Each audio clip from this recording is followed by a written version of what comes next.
Welcome to my channel. এই ভিডিওতে মূলত আমরা প্লাসেন্টা বা অমরার বিষয়ে জানবো। অলরেডি আমরা আগের ভিডিওতে fate of the three germ layer, ectoderm, endoderm আর মেসোডার্ম, সেটার বিষয়ে আলোচনা করেছি। এবার আমরা কিন্তু প্লাসেন্টার স্ট্রাকচারের বিষয়ে এবং ফাংশনের বিষয়ে আলোচনা করব। প্লাসেন্টা বা যেটাকে অমরা বলা হয়, তার প্রথমে আগে যদি প্লাসেন্টার ডেফিনেশনটা আমরা জেনে নিই, তাহলে বলা হয় যে mechanical and physiological connection between maternal and fetal tissue is called placenta। অর্থাৎ আমরা বলতে পারি কি, প্লাসেন্টা হলো ভ্রূণের কলা এবং মাতৃদেহের কলা নিয়ে তৈরি হওয়া একটা সংযোগ স্থাপনকারী অংশ, এবং সেই সংযোগ স্থাপনকারী অংশটা ফিজিওলজিক্যাল এবং মেকানিক্যাল, অর্থাৎ যান্ত্রিক এবং শারীরবৃত্তীয় সেই সংযোগটাকেই বলা হয় প্লাসেন্টা। সেই জন্য ডেফিনেশনে বলা হয়েছে যে মেকানিক্যাল অ্যান্ড ফিজিওলজিক্যাল কানেকশন, অর্থাৎ যান্ত্রিক এবং শারীরবৃত্তীয় যে সংযোগ তাদের মধ্যে না, between maternal and fetal tissue, অর্থাৎ মাতৃদেহের কলা এবং ভ্রূণের দেহের কলা, এই দুটোর সংযোগে তৈরি হওয়া অংশটাকেই বলা হয় প্লাসেন্টা। অর্থাৎ আমরা কি দেখতে পাচ্ছি না, আমরা অলরেডি ইমপ্ল্যান্টেশন পড়েছি, তখন আমরা দেখেছি যে এমব্রিওটা কিন্তু মাতৃদেহের ইউটেরাসের এন্ডোমেট্রিয়াম নামক স্তরে কিন্তু এমবেডেড হয়েছে, পতিত হয়েছে। তা সেই মাতৃদেহের ওই এন্ডোমেট্রিয়াম স্তরের যে অংশটা পতিত হয়েছে, সেই অংশটাকে আমরা বলেছিলাম ডেসিডুয়া। তা সেই ডেসিডুয়া অংশটা আর ভ্রূণের দেহের যে অংশটা এমবেডেড হয়েছে সেটা ছিল কোরিয়ন। তা সেই দুটোরই সংযোগে তৈরি হয় মূলত প্লাসেন্টাটা। এবং আমি যদি অংশগুলো আরো ভালো করে ক্লিয়ার করতে হয়, তাহলে আমাদের এন্ডোমেট্রিয়াম, যদি এটা লেয়ারটা দেখি, এটা হচ্ছে এন্ডোমেট্রিয়াম লেয়ার, এটা হচ্ছে এমব্রিওটা, কোরিয়নিক ভিলাই গুলো, এটা টোটাল এমব্রিও। ফিটাস বলতে পারি, এগুলো হচ্ছে কোরিয়নিক ভিলাই। যে পার্টটাতে এমবেডেড হয়েছিল সেইটুখানি অংশটাকে বলা হয় কিন্তু ডেসিডুয়া। ইউটেরাসের এন্ডোমেট্রিয়াম স্তরের সেইটুখানি অংশটাকে বলা হয় ডেসিডুয়া। এবং আমরা যদি খেয়াল করি, আমরা বলেছিলাম যে ইমপ্ল্যান্টেশনের সময় যে ডেসিডুয়ার আবার তিনটে স্তর ছিল। একদম দ্বিতীয় যে লেয়ারটা আছে, দ্বিতীয় লেয়ারটা বলতে মাসকুলার লেয়ার যেটা আছে, মায়োমেট্রিয়াম, সেই মায়োমেট্রিয়ামের সংলগ্নে থাকা অংশটাকে বলা হয়েছিল ডেসিডুয়া ব্যাসালিস। এর আগে কম্প্যাক্টিস ছিল, তা সেগুলো মূলত এই কোরিয়নিক ভিলাইয়ের এনজাইমেটিক অ্যাক্টিভিটির কারণে নষ্ট হয়ে যায়। তাই ডেসিডুয়া ব্যাসালিস এবং এন্ডোমেট্রিয়ামের পাশের দিকে স্তর, মানে এমব্রিওটা যেটুখানি অংশে যুক্ত হয়ে রয়েছে সেটা বাদে বাকি এই যে অংশটা রয়েছে, এই অংশটাকে বলা হয় ডেসিডুয়া প্যারাইটালিস।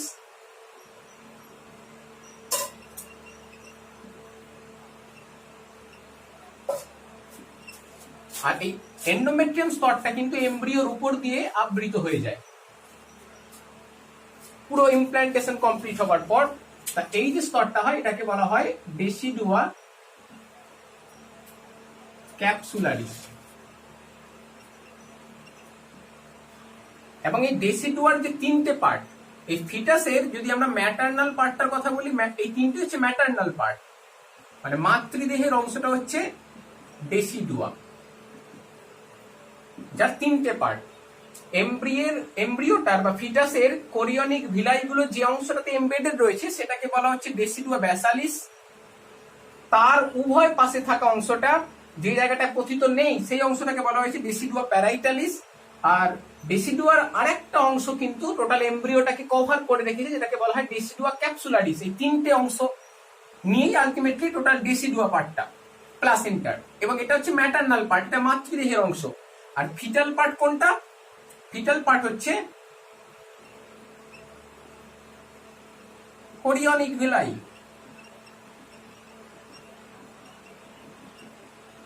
অর্থাৎ এই যে আমরা ফিঙ্গার লাইক প্রজেকশন গুলো দেখতে পাচ্ছি, এবং এই এই দুটো অংশ নিয়ে ফিটাল পার্টের কোরিওনিক ভিলাই আর ম্যাটার্নাল পার্টের ডেসিডুয়া, এই দুটো অংশ নিয়ে মূলত তৈরি হয়েছে কিন্তু মাতৃদেহ আর ভ্রূণের মাঝের একটা ফিজিওলজিক্যাল এবং মেকানিক্যাল কানেকশন, সেটা কি আমরা বলছি কিন্তু প্লাসেন্টা। এবং এই কানেকশনটা তৈরি হয় তার কারণ হচ্ছে মাতৃদেহ থেকে বিভিন্ন প্রকার উপাদান কিন্তু ভ্রূণের দেহে যে ভ্রূণের দেহ থেকেও বিভিন্ন প্রকার উপাদান মাতৃদেহে ফিরে আসে। এই যে কানেকশন, এই যে যোগাযোগটা সাধন করার জন্য মূলত প্লাসেন্টা ফরমেশন হয়। আমরা এক্সাক্ট কি কি হয় সেটা আমরা প্লাসেন্টার যদি ফাংশন পড়ি তখনই কিন্তু জানতে পারবো, যেটা আমরা একটু পরেই দেখবো। তবে সেই প্লাসেন্টার ফাংশনে যাওয়ার পূর্বে আমাদের কয়েকটা বিষয় ক্লিয়ার রাখতে হবে। আমাদের যে হিউম্যান প্লাসেন্টা, সেই প্লাসেন্টার সঙ্গে কিন্তু এমব্রিওটা কানেক্টেড থাকে। তার মানে আমরা যদি দেখি এখানটা করে, এটা যদি আমরা প্লাসেন্টা ধরি, এই প্লাসেন্টার সঙ্গে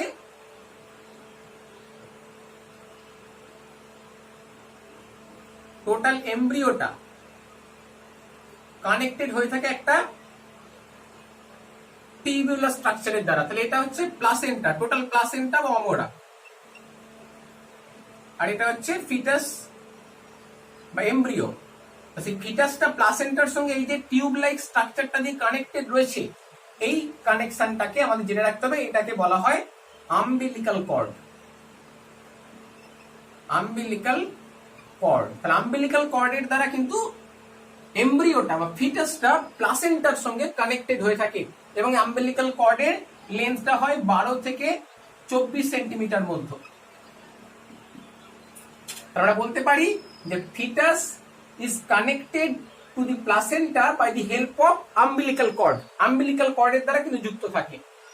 এরপর এই প্লাসেন্টাকে কিন্তু বিভিন্ন রকম ভাবে ভাগ করা হয় এবং অনেকগুলো কিন্তু ভাগ রয়েছে। বাট আমরা ফোকাসটা রাখছি কি না, আমরা হিউম্যান রিপ্রোডাকশন যেহেতু করছি, হিউম্যান প্লাসেন্টা। হিউম্যান প্লাসেন্টার যদি টাইপটা আমরা দেখি,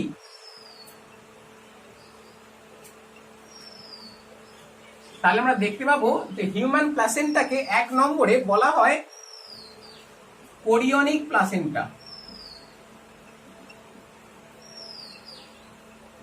কোরিওনিক প্লাসেন্টা কেন বলা হয় না, আমরা অলরেডি দেখলাম কি না, ভ্রূণটার এমব্রিওটার কোরিয়ন নামক অংশটার দ্বারাই কিন্তু এন্ডোমেট্রিয়াম নামক অংশের মধ্যে পতিত রয়েছে। এটা হচ্ছে এন্ডোমেট্রিয়ামটা।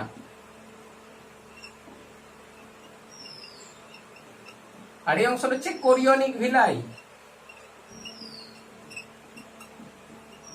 তাহলে যেহেতু কোরিওনিক ভিলাইয়ের দ্বারা ম্যাটার্নাল পার্টের মধ্যে এমবেডেড রয়েছে, তাই হিউম্যান প্লাসেন্টাকে বলা হয় কোরিওনিক প্লাসেন্টা।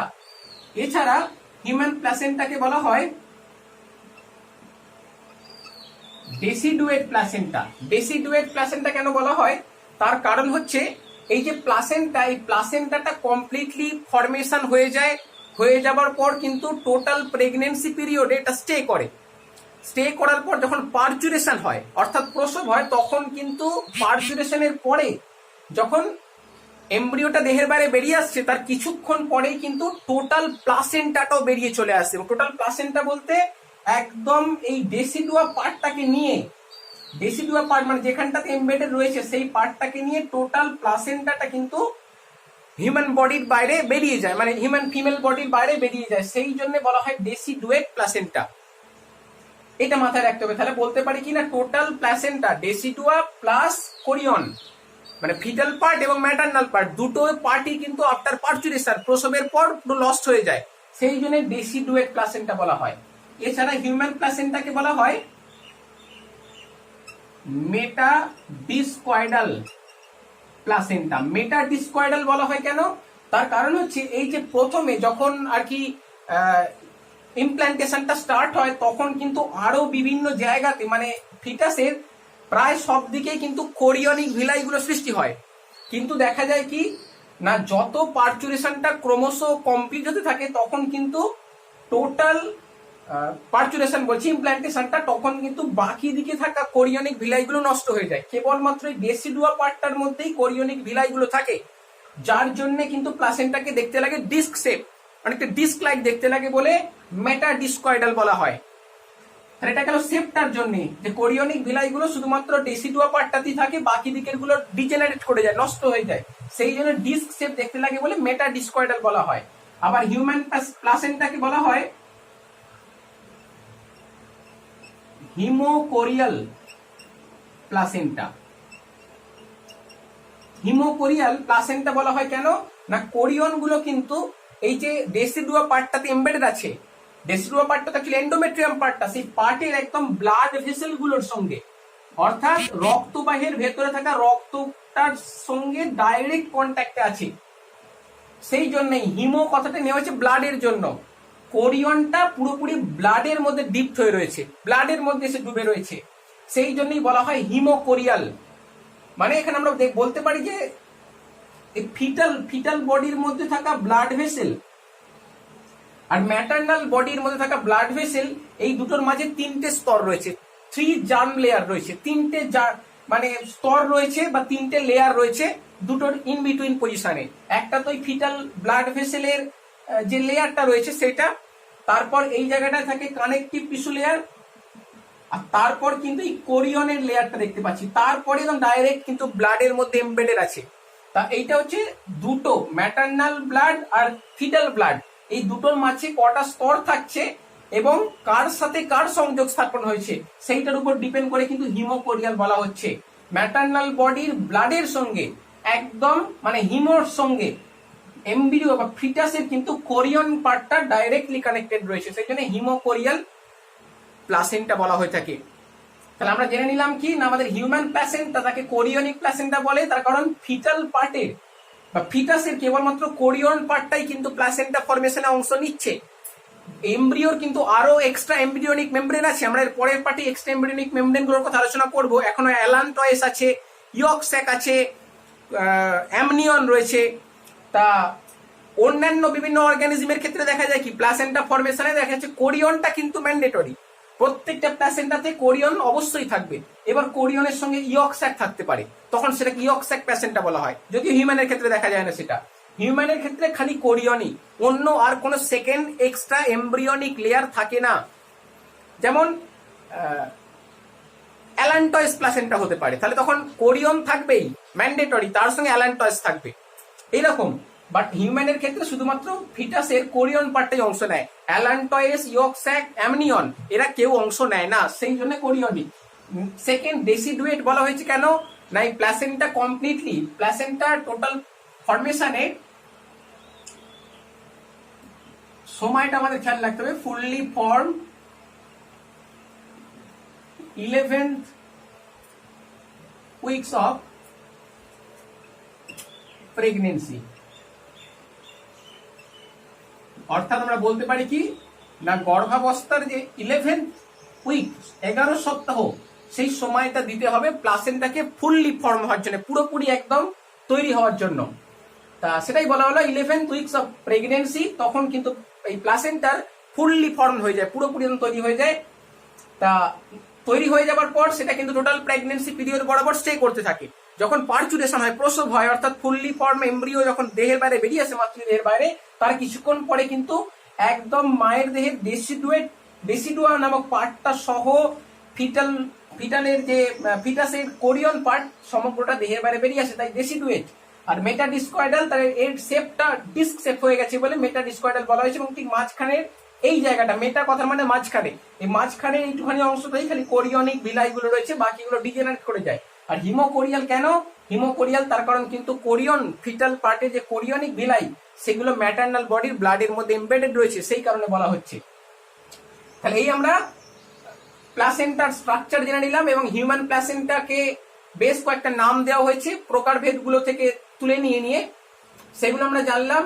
এবং প্লাসেন্টার সাথে এমব্রিওটা কানেক্টেড থাকে একটা 12 থেকে 24 সেন্টিমিটার লম্বা টিউবের দ্বারা, যেটাকে আম্বিলিকাল কর্ড বলা হয়। এরপর লাস্টলি আমরা যেটা পড়বো সেটা হচ্ছে এই প্লাসেন্টার ফাংশনটা জেনে নেব, অর্থাৎ অমরার কাজ।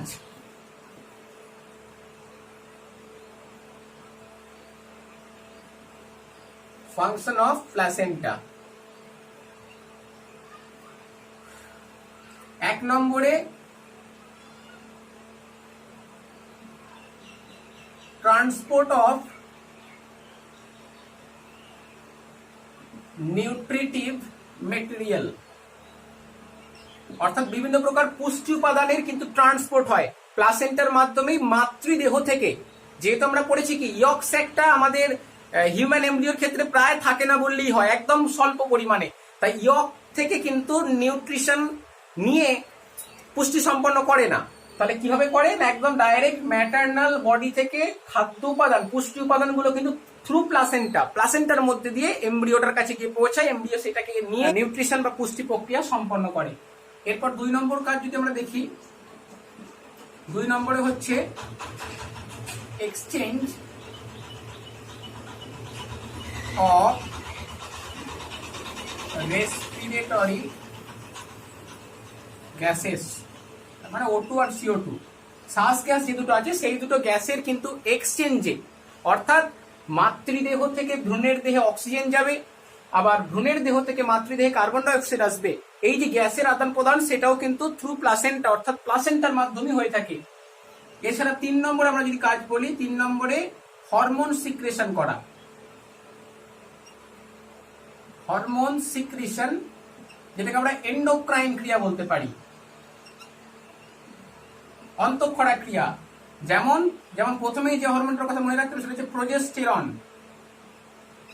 প্রোজেস্টেরন আমরা মূলত কি জানি না, প্রোজেস্টেরন হরমোনটা মূলত ফার্টিলাইজেশনের পর কর্পাস লিউটিয়াম বা পিত গ্রন্থি কিন্তু ক্ষরণ করে, কিন্তু দেখা যায় প্লাসেন্টা তৈরি হয়ে যাওয়ার পর পিত গ্রন্থিও তৈরি করে, তবে প্লাসেন্টা কিন্তু বেশিরভাগ অ্যামাউন্টের প্রোজেস্টেরনটা তৈরি করে, যেটা কিন্তু প্রেগনেন্সি পিরিয়ডটাকে মেনটেন করতে সাহায্য করে। এছাড়া সামান্য পরিমাণে ইস্ট্রোজেনও ক্ষরিত হয়, এবং সেটা খুব স্বল্প পরিমাণে। এছাড়া প্লাসেন্টা থেকে HCG, যার পুরো নাম হচ্ছে হিউম্যান কোরিওনিক গোনাডোট্রফিন, নামটা খুব ভালো করে মনে রাখতে হবে, HCG হিউম্যান কোরিওনিক গোনাডোট্রফিন, এই হরমোনটা প্লাসেন্টা থেকে ক্ষরিত হয়, এবং প্রেগনেন্সি টেস্ট যখন করা হয় তখন কিন্তু ইউরিনের মধ্যে ওই HCG হরমোনের আইডেন্টিফিকেশনই করা হয়। ইউরিনের মধ্যে HCG পাওয়া গেলে তাহলে কিন্তু সেই ফিমেল পার্সনটি প্রেগনেন্ট বা উনি কনসিভ করেছেন এটা ধরে নেওয়া যেতে পারে। এছাড়া HCG ছাড়া HCS অর্থাৎ হিউম্যান কোরিওনিক সোম্যাটোট্রফিন, এছাড়া হিউম্যান কোরিওনিক ল্যাকটোজেন, এই সমস্ত হরমোনগুলো, আরো বলতে পারি আমরা রিল্যাক্সিন, এই সমস্ত হরমোনগুলো ক্ষরণ করে নিজের যে এন্ডোক্রাইন অ্যাক্টিভিটি সেটা কিন্তু সম্পন্ন করে, এবং প্রত্যেকটা হরমোনের কিন্তু পার্টিকুলার রোল আছে প্রেগনেন্সি পিরিয়ডটা মেনটেন করতে, পার্চুরেশনে, প্রত্যেকটা হরমোনের কাজ রয়েছে। তাই হরমোন ক্ষরণ করা ছাড়া আর কি কাজ রয়েছে, হিউম্যান প্লাসেন্টার আর যে কাজ রয়েছে, আমরা 3টে কাজ পড়েছি। 4 নম্বরে আমরা বলতে পারি প্রোভাইড প্যাসিভ ইমিউনিটি, অর্থাৎ নিষ্ক্রিয় অনাক্রমতা প্রদান করে। কিভাবে না, প্লাসেন্টার মাধ্যমে কিন্তু ম্যাটারনাল বডি থেকে ইমিউনোগ্লোবিউলিন জি বা ইমিউনোগ্লোবিউলিন গামা বা অ্যান্টিবডি গামা কিন্তু ভ্রূণের দেহে আসে, এবং সেটা কিন্তু তাকে ইমিউনিটি প্রোভাইড করে, অর্থাৎ অনাক্রমতা প্রদান করে, যাতে জীবাণু ঢুকলে সেই জীবাণুটাকে কিন্তু অ্যান্টিবডির দ্বারা কিল করতে পারে। প্যাসিভ ইমিউনিটি প্রদান করা ছাড়া আর কি কাজ রয়েছে না, এই প্লাসেন্টার মাধ্যমেই কালেকশন অফ নাইট্রোজেনাস ওয়েস্টেস, অর্থাৎ নাইট্রোজেন যুক্ত রেশন পদার্থ, বজ্র পদার্থ যত আছে সেগুলো কিন্তু প্লাসেন্টার মাধ্যমেই ভ্রূণের দেহ থেকে ম্যাটারনাল বডিতে কিন্তু কালেকশন করে নেয়। তখন ভ্রূণ আলাদা করে কিন্তু রেশন পদার্থ ত্যাগ করার তার কাছে কোনো উপায় নেই। এই প্লাসেন্টার মাধ্যমে মাতৃদেহে চলে আসে, তারপর মাতৃদেহ থেকে সেটা দেহের বাইরে চলে যায়। এছাড়া তাহলে আমরা দেখতে পাচ্ছি কি না, প্লাসেন্টা বেশ কিছু ইম্পর্টেন্ট কাজ করছে। 1 নম্বর ট্রান্সপোর্ট অফ নিউট্রিটিভ মেটেরিয়ালস, পুষ্টি উপাদানের পরিবহনে সাহায্য করছে মাতৃদেহ থেকে ভ্রূণের দেহে, যাতে ভ্রূণ পুষ্টি প্রক্রিয়া সম্পন্ন করতে পারে। এক্সচেঞ্জ অফ রেসপিরেটরি গ্যাসেস, শ্বাস গ্যাসের আদান প্রদানটাও কিন্তু প্লাসেন্টায় ভূমিকা নিচ্ছে। বিভিন্ন প্রকার হরমোন ক্ষরণ করছে। এছাড়া আমরা বলতে পারি যে প্যাসিভ ইমিউনিটি প্রদান করছে, নাইট্রোজেন যুক্ত রেশন পদার্থ কালেকশন করছে, আর যেটা করে সেটা হচ্ছে অ্যাক্ট অ্যাজ এ ব্যারিয়ার, অর্থাৎ বাধা হিসেবে কাজ করে। বাধা হিসেবে কাজ করে কি কি আসতে বাধা দেয় না, যেসব উপাদানগুলো কিন্তু মাতৃদেহ থেকে ভ্রূণের দেহে এলে ক্ষতি হবে ভ্রূণের, সেসব উপাদানগুলোকে আটকায় কিন্তু আসা থেকে, সেখানেই বলা হচ্ছে অ্যাক্ট অ্যাজ এ ব্যারিয়ার। সেসব উপাদানগুলোকে কি বলে, উপাদানগুলোকে বলা হয় ট্রান্স প্লাসেন্টাল সাবস্টেন্সেস, অর্থাৎ যেসব উপাদান প্লাসেন্টার মাধ্যমে ভ্রূণের দেহে আসতে পারে মাতৃদেহ থেকে, সেই সব উপাদানগুলোকে বলা হয় ট্রান্সপ্লাসেন্টাল সাবস্টেন্সেস, যার মধ্যে বেশ কিছু উপাদান আছে যেগুলো এসে ভালো কিছু করবে ভ্রূণের, আবার কিছু কিছু উপাদান আছে যেগুলো কিন্তু একটা ব্যাড এফেক্ট ফেলবে, হয়তো এমব্রিওটা বা ফিটাসটাকে ড্যামেজ করে দিতে পারে। সেই সব ক্ষতিকার উপাদানগুলোকে আসা থেকে কিন্তু আটকায়। তাহলে আমাদের এখানে আরেকটা টার্ম জেনে রাখতে হবে, সেটা হচ্ছে টেরাটোজেন। টেরাটোজেন কি না, যেই সব ট্রান্সপ্লাসেন্টাল সাবস্টেন্সেস ম্যাটারনাল বডি থেকে ভ্রূণের দেহে এসে ভ্রূণটাকে ড্যামেজ করে দেয়, সেই সব উপাদানকে বলা হয় টেরাটোজেন্স। যেমন যেমন হতে পারে HIV ভাইরাস, সেটা কিন্তু ওই ট্রান্সপ্লাসেন্টাল একটা সাবস্টেন্সেস, প্লাসেন্টা ক্রস করতে পারে, এসে কিন্তু ভ্রূণের দেহে রোগ সৃষ্টি করতে পারে। এছাড়া সিফিলিস বলার একটা STD হয়, সেক্সুয়ালি ট্রান্সমিটেড ডিজিজ, সেইটার প্যাথোজেনটাও কিন্তু প্লাসেন্টা ক্রস করতে পারে। এছাড়া বিভিন্ন প্রকার ড্রাগস যেমন নিকোটিন, কোকেন, হেরোইন, ওইগুলোও কিন্তু প্লাসেন্টা ক্রস করে ভ্রূণের দেহে এসে ভ্রূণকে ড্যামেজ করে দিতে পারে। তখন সেই উপাদানগুলোকে আমরা কিন্তু বলবো টেরাটোজেন্স। তাহলে আমরা দেখতে পাচ্ছি বেশ একটা ব্যারিয়ার হিসেবে কাজ করে খারাপ উপাদানগুলোর কিন্তু প্রবেশটাকে, ভ্রূণের দেহে অনুপ্রবেশটাকে রোধ করছে। তাহলে আমরা প্লাসেন্টার বেশ কিছু ইম্পর্টেন্ট রোল দেখতে পেলাম, এবং আমরা এটাও জেনেছি যে প্লাসেন্টা কিন্তু ফুললি ফর্ম হতে 11th উইক অফ প্রেগনেন্সি, অর্থাৎ গর্ভাবস্থার সময়কালের 11 সপ্তাহ সময় লাগে পুরোপুরি পরিণত হয়ে এই সমস্ত কাজগুলো সম্পন্ন করে। আফটার পার্চুরেশন, প্রসবের পর টোটাল প্লাসেন্টা কিন্তু বেরিয়ে যায়, এবং এই জন্য আমরা ডেসিডুয়েট প্লাসেন্টা বলেছি। এবং অর্থাৎ প্লাসেন্টা যে হরমোনগুলো ক্ষরণ করছে কিছুটা সময়ের জন্য, খালি ওই প্রেগনেন্সি পিরিয়ডের ওই টাইমটার জন্য, তাও 11th উইকের পর থেকে, সেই জন্য এটাকে আবার টেম্পোরারি এন্ডোক্রাইন গ্ল্যান্ডও বলা হয়ে থাকে। তা এই হয়ে গেল প্লাসেন্টার ফাংশন এবং স্ট্রাকচার। আমরা স্পেশালি হিউম্যান প্লাসেন্টার টাইপগুলো জেনে নিয়েছি। কোরিয়নিক, শুধু কোরিয়ন থাকে বলে মেটাডিসকয়েডাল, ডিস্ক শেপ হয় এবং ইউটেরাসের শুধু মিডল পার্টটাতে অ্যাটাচড হয়ে থাকে, বাকিগুলো ডিজেনারেট হয়ে যায়। এছাড়া আমরা পড়েছি কি না ডেসিডুয়েট, আফটার পার্চুরেশন ম্যাটার্নাল পার্ট অর্থাৎ ডেসিডু এবং ফিটাল পার্ট কোরিয়ন বোথ কিন্তু লস্ট হয়ে বেরিয়ে যায় দেহের বাইরে, ফিমেল বডির বাইরে বেরিয়ে যায়, সেই জন্য তাকে আবার বলা হয়েছে ডেসিডুয়েট। এই হয়ে গেল এই পার্টটার আলোচনা। এরপর নেক্সট পার্টে আমরা এক্সট্রা এমব্রিয়নিক মেমব্রেন, যেটা অর্থাৎ অ্যামনিয়ন, কোরিয়ন, এলাংটয়েস, ইয়ক স্যাক, এগুলোর বিষয়ে আলোচনা করবো।